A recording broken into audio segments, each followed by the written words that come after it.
So mga tol, opisyal na nga pong nag-announce ngayong araw na ito na kasado na ang laban ni The Monster Japanese star na Oya Inoue versus Australian Sam Goodman sa live mismo ng Top Rank Boxing mga tol. Diyan po nila in-announce na kasado na ang laban at gaganapin daw yan ngayong December 24 sa Ariake Arena, Tokyo, Japan. Present nga din po si Sam Goodman mga tol sa presscon, pero sa online lang. Nakataya po sa laban na yan mga tol ang undisputed super bantamweight world titles ni Naoya Inoue. Pangatlong depensa na nga po yan ni Inoue ng kanyang mga titulo mga tol.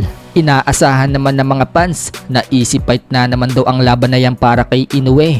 Bagamat undefeated daw itong makakalaban ni Inoue mga tol na si Sam Goodman na may record na 19-0 with 8 knockouts. Pero makikita umano na walang punching power ang Australiano na pwedeng magpabagsak kay Naoya Inoue.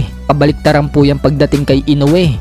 Naniniwala kasi si Inoue mga tol na may galing din itong si Sam Goodman. Hindi daw siya magpapakumpiyansa sa kalaban niya. Very well-rounded fighter daw itong si Sam Goodman at wala rin daw talo. Ibig sabihin lang daw niyan mga tol, may lakas daw talaga itong si Sam Goodman. Kaya magiging careful daw si Inoue sa laban nila. Hinangaan naman ni Sam Goodman mga tol ang pagiging magaling ni Naoya Inoue na fighter at pagiging isang pound for pound. Alam daw ni Sam Goodman mga tol na may ibang plano na ang kampo ni Inoue pagkatapos ng laban nila. Pero hindi daw niya hayaang mangyari yon. Baka pumalya pa daw itong si Inoue. Hindi daw kasi siya dadayo sa Japan para lang humiga o matalo, katulad ng nangyari sa iba. So habang nagaganap nga po ang live stream ng announcement mga tol, mababasa po natin sa mga comment section na sinisigaw na mga fans ni Cuadro Alas na takot daw itong si Inoue kay Casimero. Dapat din umano si Casimero ang nilabanan ni Inoue, pero mas pinili daw ang mahina na kalaban. May mga haters naman ni Casimero ang nagko-comment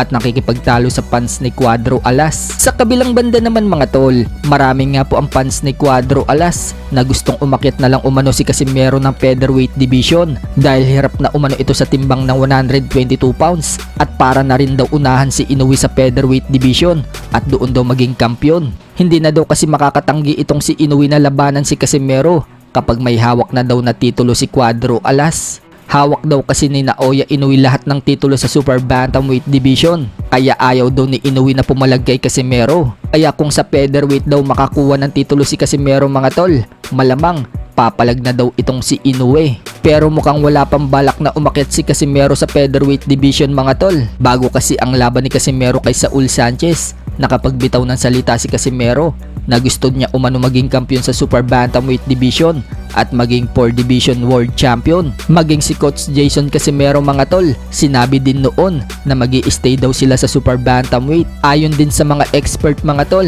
wala din umanong problema si Casimero sa pagkuha ng timbang sa 122 pounds. Kayang-kaya daw ni Casimero na kunin ang timbang na yan. Naging kumpiyansa lang umano si Casimero at napahinga na matagal, kaya medyo lumobo at nahirapan makuha ang 122 pounds. Pero ngayong nakalaban na daw si Casimero mga tol, yakang-yakan na umano ni Casimero na makuha ang 122 pounds limit.